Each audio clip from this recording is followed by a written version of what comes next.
Last time, we covered stereoscopic 3D in gaming and how most failed to make this go beyond a niche fad. With 3D mostly dead and gone, it needed to evolve. That answer was VR. Not before going through the same stumbles of their own 3D counterparts. Let's take a look and see where this all started. As early as 1950, the idea of having a second pair of eyes or a second reality was explored. The first and earliest prototype was from cinematographer Morton Hillig with his Sensorama idea that he released in 1962. He envisioned a experience theater that could stimulate all the human senses. Unfortunately, he was unable to obtain funding for patents and further creation, and therefore the idea died to never gain mainstream attention. A decade later, a headset system was revisited with Ivan Sutherland's Sword of Damocles.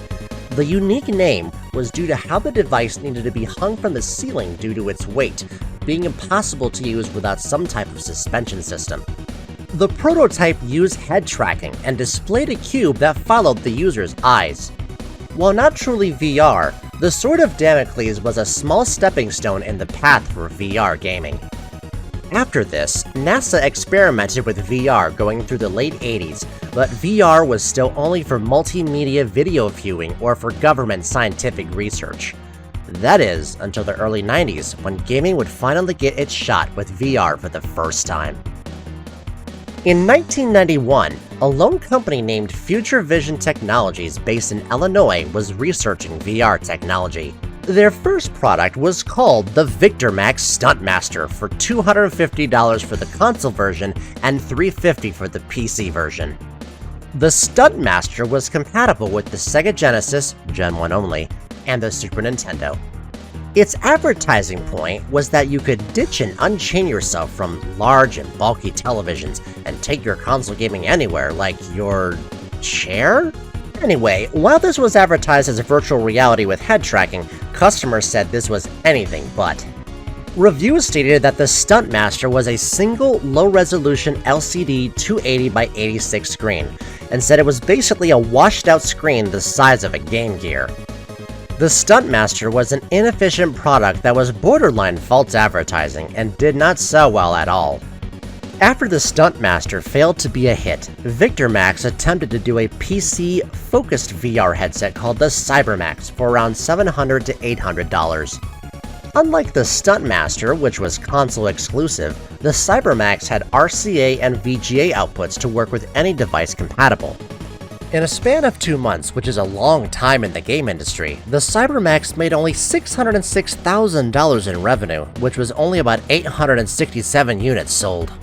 While this was not truly VR, there were other VR advertised products that were really augmented reality, like Virtual IO eyeglasses and Sony Glastron, which were advertised as second screens for a DVD or TV out.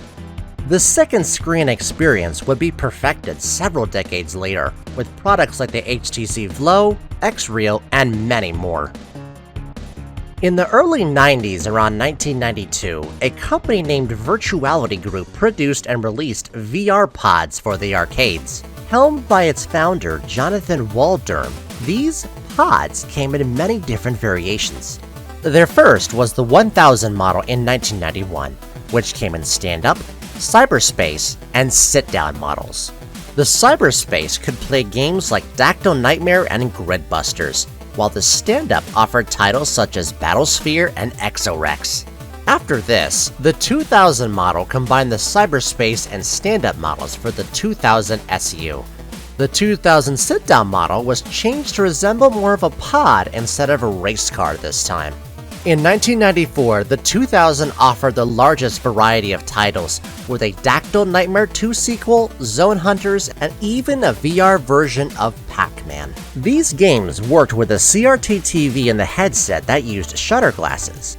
Virtuality provided the absolute cutting edge in immersive experiences and had the price tag to match, as these machines were incredibly expensive. Pods had the cost of around €30,000, which converted to USD would be priced around $40,000 in today's figures. Back in the day of 91, this would have been a whopping $84,490. This was the first time the possibilities of VR as a gaming medium were shown off to the public. The hefty price tag, though, made this unaffordable for most home personal use and even smaller arcades at this time. Speaking of arcades, Sega's R&D team collaborated with Virtuality in 1994 for the Sega VR1 Pod for 2 games. These were Space Mission and Planet Adventure. The VR1 unit was available at Joypolis and Sega World theme parks in Japan, London, and Sydney. Also called internally the Megavisor display, this was the best VR experience one could have, which included advanced head tracking. Providing an immersive VR experience at first, these rides would only last a few minutes. The expansiveness and advanced technology the VR1 offered would not be revisited until several decades later. Before their VR arcade endeavors, Sega looked into VR on the home console side first with their Sega Genesis.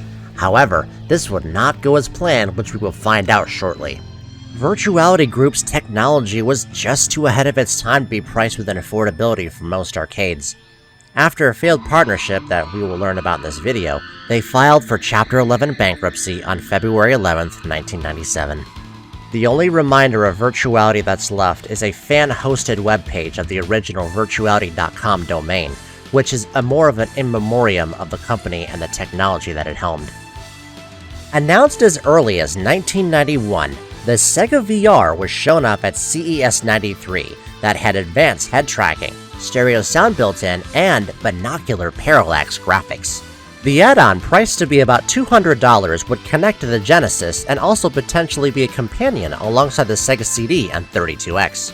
A total of 6 games were planned to be released for the add-on, which included a VR port of their popular virtual racing game for the arcades, which was still new and only 4 months old at this point. Sega was preparing to release Sega VR at the end of that year, but its release date slipped and it was revealed in January that the date would be now around 5 months into '94. Very little is known or documented about the Sega VR, but allegedly it had a negative reception with test audiences. The planned spring '94 release date also passed, and Sega finally confirmed the prototype would never see the official light of day. Their official response to the cancellation was that VR was too immersive and players would hurt themselves, but looking at this in hindsight, it's very likely that the now 5-year-old Genesis would not have had the power to maintain a stable frame rate and enjoyable VR experience. According to an alleged previous anonymous engineer from a 2006 interview on Sega 16, who went by the name of Bandit, they disclosed that the 3D would have required the user to look outwards. In the interview, Bandit revealed that the reason for the cancellation was that the device had the potential to cause injury to your eyes if used for about 30 minutes from muscular eye strain. While being an alleged rumor from Bandit, the magazine The Independent on Sunday declared on February 5, 1993 in an issue that a Sega game, talking about the virtual reality project, could cause eye damage. A month later they issued an apology, but this did not provide Sega any PR favors. After all, this was the same year that Sega and Nintendo were planned to appear before the United States Senate for the infamous video game violence hearings, which would lead to the creation of the ESRB.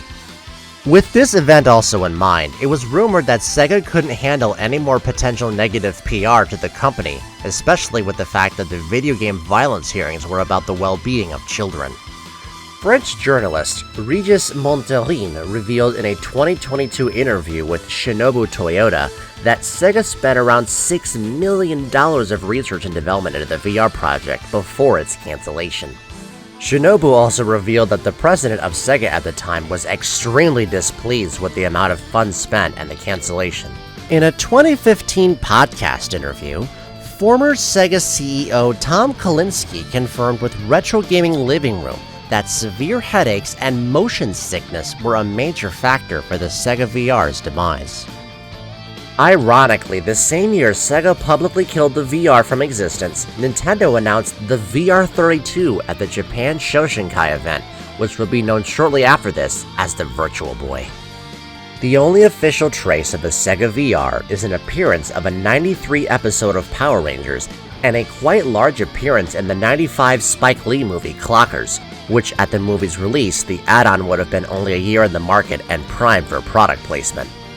There was a planned second VR glasses revival with a company named RPI for the second channel, but this failed to come to fruition. Another rumor that was flying around after the cancellation was that Sega was interested in pursuing VR again before the Saturn. However, with that console failing to be a success for Sega, this idea was definitely dead before it started. Sega VR was never released. However, the source code for one of the planned games, Nuclear Rush, was released online in 2020. This was in part of Rich Whitehouse of VGHF reaching out to Dylan Mansfield at Gaming Alexandria. Through Dylan, former Nuclear Rush developer Kenneth Hurley was contacted, who luckily kept a CD-ROM of the code. While also being responsible for the Atari Jaguar emulator, Rich created a Sega VR emulator from scratch to utilize the leaked code with modern VR HMDs. His goal, along with the rest of the VGHF, was to preserve history and give the public a peek of what could have been. Video footage has been released online of other unreleased Sega VR titles, but Nuclear Rush has been the only one that was archived and actually playable in its original intended form. During the first generation hype of VR technology, a little-known company named Forte released a consumer-grade VR headset called the VFX-1 for about $1,000 that was sold in stores like Babbage's and CompUSA. This was a PC-powered headset that also had a cyberpuck for simulating keyboard movement with a few buttons for mapping like mouse input. The VFX-1 supported a handful of existing DOS and PC games through original or third-party support. Titles included Quake, Duke Nukem 3D, Doom, Blood, Hexen, Wing Commander 2, and Quarantine.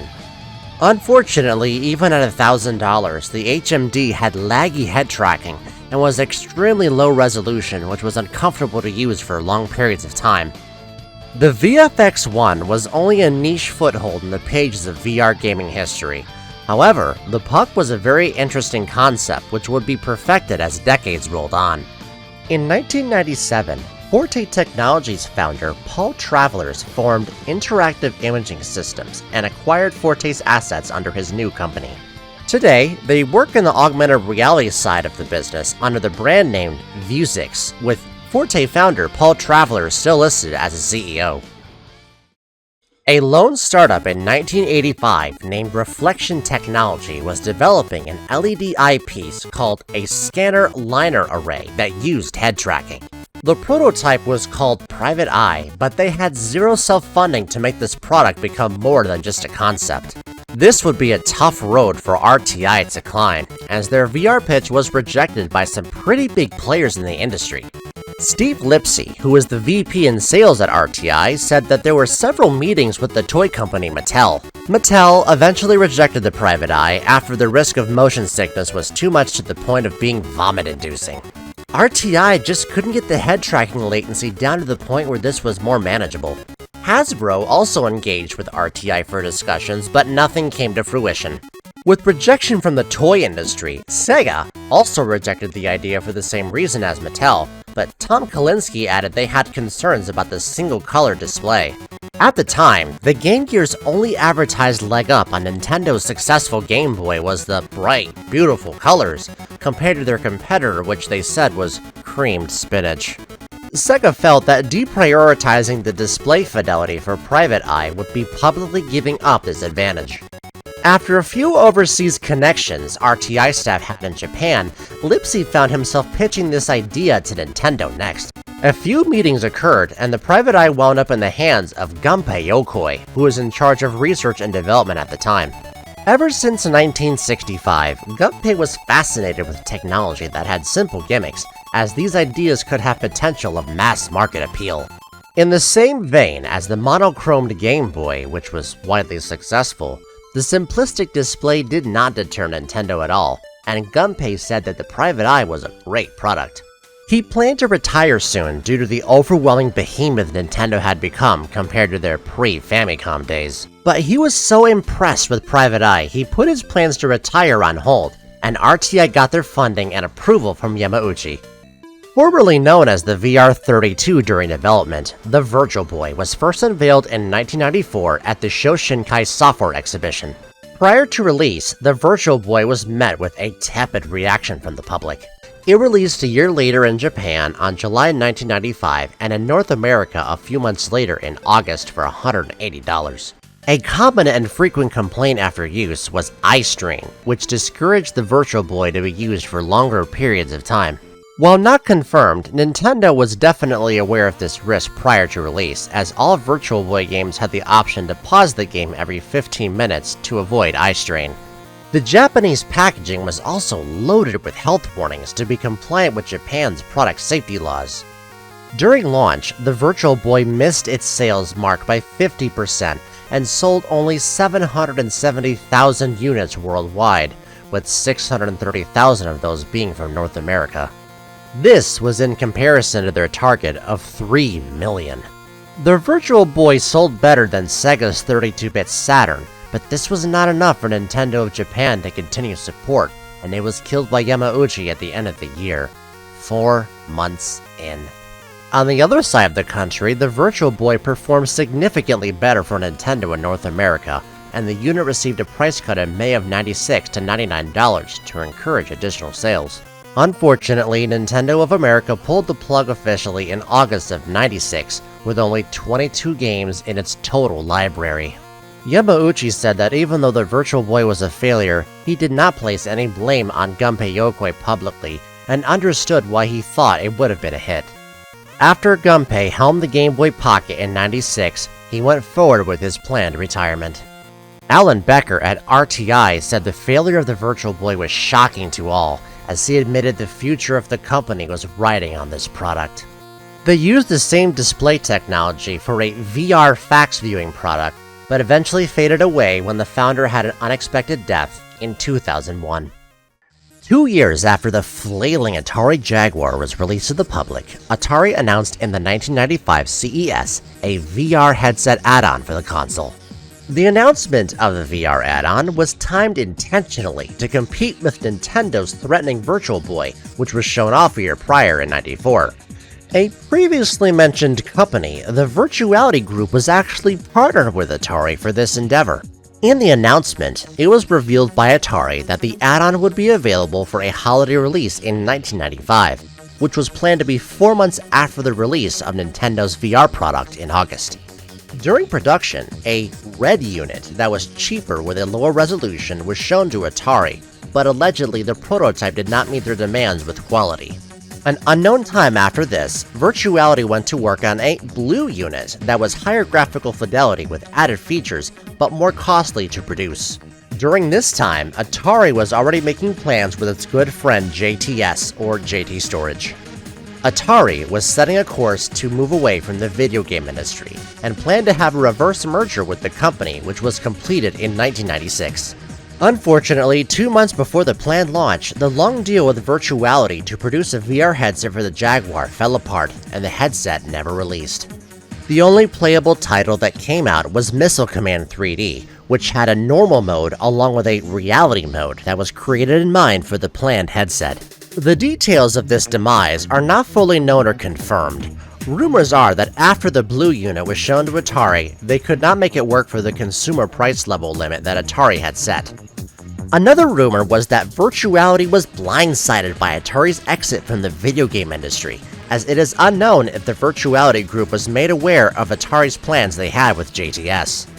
Only a year after the planned Jaguar release, in 1997, Virtuality Group filed for bankruptcy and was sold to Cybermind Interactive Europe. Not confirmed, but it is alleged that the long but fruitless deal with Atari was the reason why Virtuality became insolvent, as they poured a significant amount of research and development and funding for this project. The Jaguar VR died, and took Virtuality Group along with it. After the company's end, Virtuality founder Jonathan Waldurm formed Retinal Displays in 1997. He used the hardware and planned tech intended for the Atari Jaguar VR and licensed it to the toy company Takuda and Philips Magnavox. Takuda released the HMD Dinovisor in 1995 along with Philips Magnavox with their Scuba Visor VR. Both sold for around $300. Both the Dinovisor and the Scuba supported a VGA connection for either a console or adapter for PC, and was not console specific like how the Jaguar VR planned to be. According to reviews, the Dinovisor was incredibly disappointing and was not comfortable to use at all. A post from Malat's VR page indicated the Scuba had a very blurry resolution and was also not comfortable to use either. While a head-tracking model of the Scuba was advertised at Comdex, it's unknown if this model ever released. According to online records, the Scuba only sold about 55,000 units, with the total amount from the Dinovisor and Scuba being around $160,000. Jonathan would finally make his break with his third company, DigiLens, which he also founded in 1997. DigiLens produces augmented reality tech that is being used for BMW, the military, and the aerospace sector. Jonathan left DigiLens in 2020 and is now the CEO for a company named Luminate, which also specializes in AR technology. Tiger Electronics, known for its budget handheld LCD games, decided to take a stab at competing with Nintendo. Shown off at the North American International Toy Fair at the beginning of February 1995, the Tiger R-Zone released for $30 at the Christmas season, 5 months after its shadow competitor the Virtual Boy released. The R-Zone was advertised as a virtual reality game system, but this was not true in the slightest. In fact, the R-Zone took its simplistic LCD games and made their undesirability even higher, if that was even possible. The R-Zone made the entire color red similar to the Virtual Boy, but projected the game from a mirror onto your eye directly. Yes, it is as uncomfortable as it sounds. A review from the Chicago Tribune in 1995 said the R-Zone was a waste of time and money, and that it was hard to see with awkward controls. Tiger Electronics was not deterred by this loss, and in fact they released 2 revisions of the R-Zone the following year without the red color screen. One being the Super Screen, which projected to a handheld instead of directly into your eyes, and the Data Zone, which was a simple PDA handheld but also able to play R-Zone cartridges. As expected by most, neither version impressed the market. Finally, the last revision of the R-Zone was a return to the red color again, but not being beamed into your eyes, with the XPG that instead projected the game to a handheld lens. Again, Tiger's R-Zone brand failed to capture the market, and by this point the Virtual Boy was already dead a year. The successor to the R-Zone would be the Gamecom in September of that same year. However, this would be the final death knell for Tiger competing in the major console and handheld market. 2 years after the release of the PlayStation 2, Sony made a VR headset for the console, called the J5A. It was only available for purchase online for $500. The headset had head tracking and a 3-degree axis of freedom. Very little is known or documented about this peripheral, but the VR would work by producing 2 slightly different images to each eye to give the illusion of 3D depth. It was unfortunate for Sony, but the J5A was a failure. With only 6 supported games from its total life, the J5A was written off by most as a product for the most enthusiastic customers only.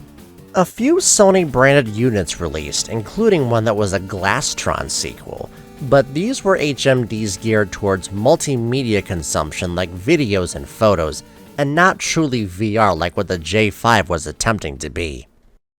After this, VR, as a serious medium in the game industry, was dead, with companies like Virtuality that lied in its wake.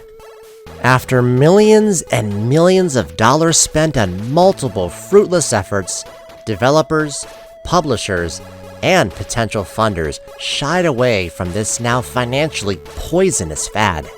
Even titans like Nintendo failed on making this idea work. However, a single 16-year-old visionary had his sights set on reinventing virtual reality as we knew it, and would change the course of VR in gaming. Next time on the History of Video Games. I'll see you later.